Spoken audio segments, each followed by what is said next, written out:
Beragam kue khas New Orleans dibuat di Norma Sweets Bakery.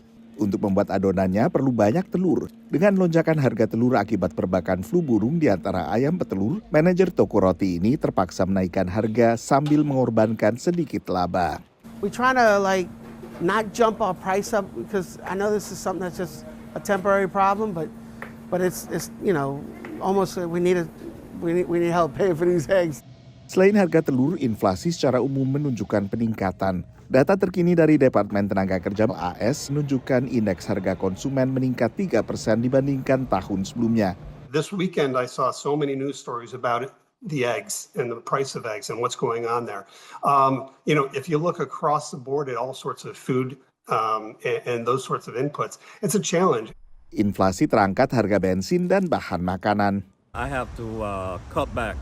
I cut back on a lot of stuff because before I usually, every once in a while I'll do some impulse buy, but I don't do impulse buys anymore. I can't afford to do impulse buys, so I just come out and get what I need. Pengamat tak menyampingkan faktor musiman dengan kenaikan yang lazim terjadi pada pergantian tahun. The real headline was the fact that the inflationary picture remains intact. The disinflation narrative that we are all hoping for to some degree seems to be continuing to hit some bumps in the road, for lack of a better way of putting it. Therefore, reflation continues to be a concern, and I think these numbers across the board solidify that.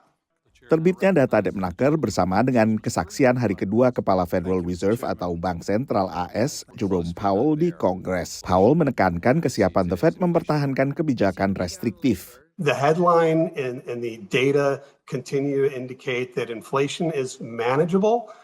If we settle in between a 2 to 3% net inflationary environment, I think that is a reasonable place for us to be. It continues to provide growth for the economy.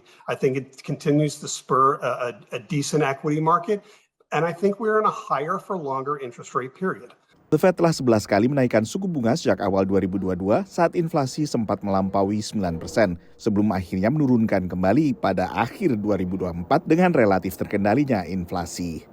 Tanpa menyertakan harga energi dan harga pangan yang memiliki volatilitas tinggi, indeks harga konsumen inti meningkat 3,3% secara tahunan. Ini juga melebihi ekspektasi dan ikut terangkat meningkatnya harga hunian yang naik 4,4% dibandingkan tahun sebelumnya. Dari Washington DC, saya Renova Purwadi dan tim VOA.